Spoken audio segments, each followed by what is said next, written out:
Film की शुरुआत एक महिला मैलोरी हेस से होती है, जो अपने बच्चों को बताती है कि वे एक यात्रा पर जा रहे हैं। जिन दो बच्चों को वह गर्ल और बॉय कहकर बुलाती थी, और वे चुपचाप सुनते हैं, जबकि मैलोरी समझाती है कि वे कई दिनों तक नदी के रास्ते नाव चलाकर जाएंगे। प्लान ये है कि जंगल में एक घर तक पहुंचना है, जहां वे दूसरे दोस्तों से मिल सकें। लेकिन एक शर्त है, पूरी यात्रा के दौरान वे आंखों पर पट्टी बांधकर रहेंगे, और अगर बच्चों ने गलती से भी पट्टी उतार दी तो वे मुसीबत में पड़ जाएंगे।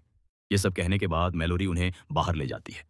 वह खुद भी पट्टी बांधे होती है और अपने पालतू पक्षियों को साथ ले जाती है। जल्द ही वे नदी के किनारे पहुंचते हैं, जहां एक नाव उनका इंतजार कर रही होती है। मैलोरी नाव को पानी में धकेलती है और बच्चों के साथ उसमें बैठे और यात्रा शुरू करती है। इसके बाद फिल्म 5 साल पीछे चली जाती है। मैलोरी एक कलाकार होती है जो 8 महीने की गर्भवती होती है। उसका हाल ही में तलाक हुआ था और वह अभी भी उस तनाव से जूझ रही थी।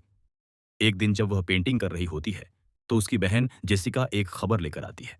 वह बताती है कि डिपार्टमेंट स्टोर में हर कोई किराने का सामान जमा कर रहा था, क्योंकि कोई भयानक चीज उनकी ओर बढ़ रही है।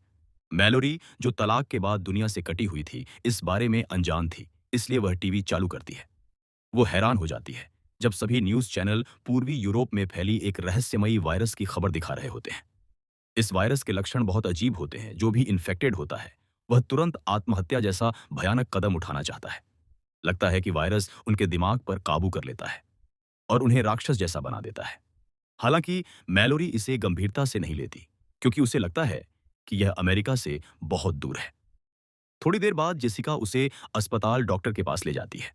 फैमिली डॉक्टर कुछ जांच करते हैं और पूछते हैं कि क्या वह मां बनने के लिए तैयार है। मैलोरी एक पल झिझकती है, फिर हाँ कहती है।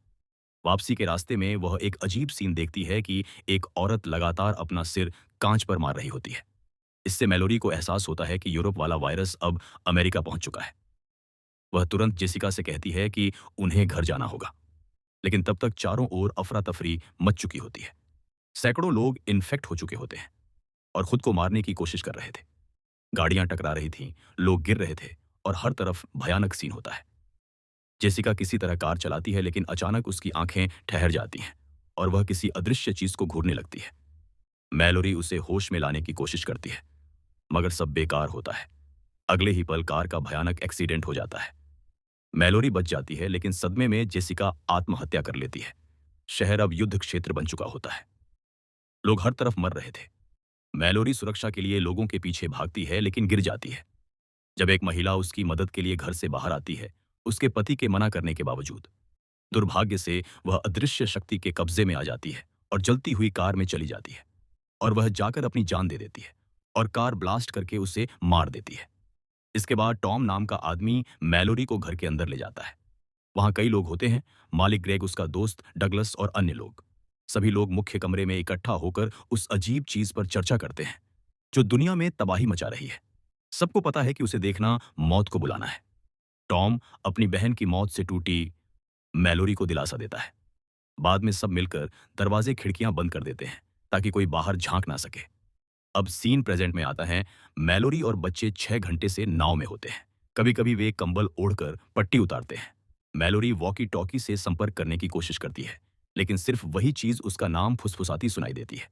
प्रेजेंट में एक गर्भवती महिला ओलंपिया घर में शरण मांगती है, लेकिन वो मना कर देता है और पहले विरोध करते हैं, लेकिन थोड़ी देर बाद फिर उसे अंदर आने दिया जाता है।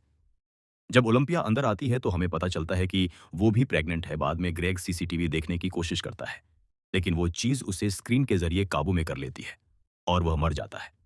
तब सब समझ जाते हैं कि कंप्यूटर भी खतरनाक है और उसे तोड़ देते हैं। अब प्रेजेंट में 14 घंटे बाद एक आदमी की आवाज आती है, जो पट्टी उतारने को कहता है। मैलोरी समझ जाती है कि वह भी इन्फेक्टेड है। वह बच्चों को झुककर रहने का आदेश देती है। आदमी हमला करता है, मगर मैलोरी एक डंडे से उसे मार देती है। पास्ट में वो ग्रुप खाना लेने स्टोर जाता है। वे कार की खिड़कियां काले रंग से ढकते हैं और धीरे धीरे चलने लगते हैं। तभी गाड़ी के सेंसर एक्टिव हो जाते हैं, तो सभी समझ जाते हैं कि वो चीज आस पास ही है। अब वो सभी स्टोर आ जाते हैं, जहां वो सामान लेने लगते हैं। तभी मैलोरी कुछ पंछी अपने साथ ले लेती है। अचानक स्टोर में पक्षी बेचैन हो जाते हैं। वे इन्फेक्टेड लोगों को महसूस कर सकते थे। एक आदमी फ्रीजर से निकलता है और राक्षस जैसा व्यवहार करने लगता है। चार्ली दूसरों दूसरों को बचाने के लिए खुद का बलिदान दे देता है। रात में पता चलता है कि 2 लोग उनकी गाड़ी लेकर भाग गए हैं। अब प्रेजेंट में मैलोरी के परिवार को नदी में 24 घंटे हो चुके हैं। मैलोरी इतनी थक चुकी थी कि नाव एक पुराने ट्रक से टकरा जाती है। इससे लड़का और सारा सामान नदी में गिर जाता है।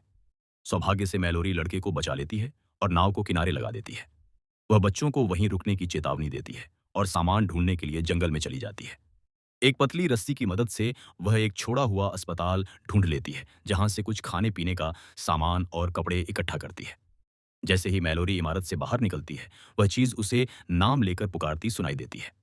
उधर किनारे पर छोटी लड़की घबराने लगती है, क्योंकि उसे अपनी मां की आवाज सुने 1 घंटा हो चुका था। वह मैलोरी के आदेश की अवहेलना करके जंगल में उसे ढूंढने चली जाती है। तभी वो चीज उससे बात करने लगती है और उसे पट्टी उतारकर हरे जंगल को देखने के लिए उकसाती है। लड़की लगभग मान जाती है, लेकिन ठीक तभी मैलोरी पहुंच जाती है और उसे वापस ले आती है। फिर तीनों नाव पर बैठकर अपनी यात्रा जारी रखते हैं। अगले सीन में ओलंपिया गैरी नाम के एक आदमी को घर के अंदर आने देती है। बाकी लोग इस बात से नाराज होते हैं कि उसने बिना किसी से पूछे फैसला लिया। फिर भी वे गैरी की जांच करते हैं और उसे रहने देते हैं। कुछ समय बाद वह दावा करता है कि बाहर कुछ लोग बिना पट्टी के भी रह रहे हैं और उन्होंने किसी तरह उस चीज के साथ रहना सीख लिया है। सब उस पर भरोसा कर लेते हैं, सिवाय बूढ़े डगलस के, जो बंदूक निकालकर उसे जाने को कहता है। तभी ग्रेग की मां चेरिल एक फूलदान से डगलस को बेहोश कर देती है और उसे गैरेज में बंद कर दिया जाता है।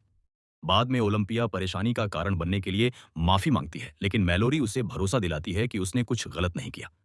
दोनों गर्भवती महिलाएं एक दूसरे से वादा करती हैं कि अगर उनमें से कोई मर जाए तो दूसरी उनके बच्चों का ख्याल रखेगी। मैलोरी ओलंपिया को बेबी शॉवर गिफ्ट के रूप में एक हेलो किटी खिलौना भी देती है। प्रेजेंट में वही खिलौना छोटी लड़की के हाथ में होता है, जिससे पता चलता है कि वह ओलंपिया की बेटी है। जैसे ही वे खतरनाक धाराओं के पास पहुंचते हैं, मैलोरी खुद को और बच्चों को कंबल में लपेट लेती है और चेतावनी देती है कि यह यात्रा का सबसे खतरनाक हिस्सा होगा। वह कहती है कि उनमें से किसी एक को पट्टी हटाकर रास्ता देखना होगा। दोनों मासूम बच्चे आगे आने को तैयार हो जाते हैं, लेकिन मैलोरी दुविधा में पड़ जाती है। वह किसी को भी खोना नहीं चाहती। थोड़ा सोचने के बाद वह फैसला करती है कि कोई भी नहीं देखेगा, वे बस लहरों से लड़ेंगे और भगवान पर छोड़ देंगे कि क्या होगा। पास्ट में उसी समय मैलोरी और ओलंपिया दोनों को एक साथ पेट दर्द शुरू हो जाता है। ऊपर टॉम और चेरिल उनकी मदद कर रहे होते हैं, जबकि नीचे गैरी कुछ डरावना कर रहा होता है। वह अपने बनाए राक्षसी चित्र निकालता है, जिससे पता चलता है कि वह भी उस चीज के कब्जे में है। उसका असली मकसद सबको इन्फेक्टेड करना है। वह मैलोरी के पक्षियों को फ्रिज में बंद कर देता है ताकि वे चेतावनी ना दे सकें, और फिर खिड़कियों से अखबार हटाने लगता है। उधर ओलंपिया एक बेटी को जन्म देती है और मैलोरी एक बेटे को, जिससे सभी खुश हो जाते हैं। लेकिन खुशी ज्यादा देर नहीं टिकती। गैरी कमरे में घुसकर पर्दे हटा देता है। मैलोरी तुरंत नजरें फेर लेती है, लेकिन ओलंपिया ऐसा नहीं कर पाती और वह इन्फेक्टेड हो जाती है और खिड़की से कूदने का फैसला करती है। मरने से पहले वह अपनी बेटी मैलोरी को सौंप देती है। चेरिल भी आंखें खोलने पर मर जाती है। तभी डगलस बंदूक लेकर आता है और गैरी को गोली मार देता है और आखिरकार वह भी मारा जाता है। अंत में टॉम गैरी को खत्म कर देता है। अब सिर्फ टॉम, मैलोरी और बच्चे बचे हैं। 5 साल बाद वे जंगल के एक घर में रह रहे होते हैं। पक्षी भी सुरक्षित होते हैं। बच्चे नए माहौल के आदी हो चुके थे, लेकिन उनके अभी तक नाम नहीं रखे गए। टॉम इस बात के लिए मैलोरी की आलोचना करता है, पर वह कहती है कि यह अभी जरूरी नहीं है। एक दिन उन्हें बाहर गाड़ियों में इन्फेक्टेड लोग दिखाई देते हैं। उन्हें समझ आ जाता है कि यह घर भी सुरक्षित नहीं है। उसी रात वॉकी टॉकी पर रिक नाम का आदमी संपर्क करता है। वह बताता है कि वह एक सुरक्षित घर में है जहां बहुत सारा खाना और सामान है, लेकिन वहां पहुंचने के लिए खतरनाक नदी पार करनी होगी। वह यह भी साफ कर देता है कि नदी बच्चों के लिए सुरक्षित नहीं है और पक्षी ही उस जगह को ढूंढ सकते हैं। अगली सुबह टॉम वहां जाने को कहता है, लेकिन मैलोरी गैरी की घटना के बाद किसी पर भरोसा नहीं करना चाहती। उसी दिन इन्फेक्टेड लोग फिर आ जाते हैं। टॉम मैलोरी से बच्चों को लेकर भागने को कहता है और वह उन्हें रोकेगा। मैलोरी आंसू रोकते हुए मान जाती है। टॉम कई लोगों को मार गिराता है, लेकिन खुद गोली खा लेता है। सबको खत्म करने के लिए वह पट्टी उतार देता है और राक्षस बन जाता है और सबको मार देता है, फिर खुद भी जान दे देता है। मैलोरी बच्चों को घर लाकर उन्हें यात्रा के लिए तैयार करती है, जैसा फिल्म की शुरुआत में दिखाया गया था। प्रेजेंट में 42 घंटे बाद वे खतरनाक लहरों तक पहुंचते हैं। मैलोरी पूरी कोशिश करती है, लेकिन नाव पलट जाती है। किसी तरह वह बच्चों को पकड़कर किनारे तक पहुंच जाती है। जंगल में चलते हुए वो चीज उन्हें फिर से बहकाने की कोशिश करती है, लेकिन वे पक्षियों की आवाज का पीछा करते रहते हैं। आखिरकार वे एक बड़े घर तक पहुंचते हैं। दरवाजा खुलता है और अंदर जाने के बाद वे रिक से मिलते हैं। वह बताता है कि यह जगह पहले अंधे लोगों का स्कूल था, इसलिए यहाँ के लोग कभी इन्फेक्टेड नहीं हुए। डॉक्टर लाफान भी वहाँ मौजूद होती हैं। वह बच्चों के नाम पूछती हैं। थोड़ी देर सोचने के बाद मैलोरी लड़की का नाम ओलंपिया और लड़के का नाम टॉम रखती है। फिल्म खत्म होती है जब मैलोरी अपना बर्ड बॉक्स खोलती है और पक्षियों को आज़ाद कर देती है। ऐसी ही और वीडियो के लिए सब्सक्राइब करें, नोटिफिकेशन ऑन करें और वीडियो को लाइक करें।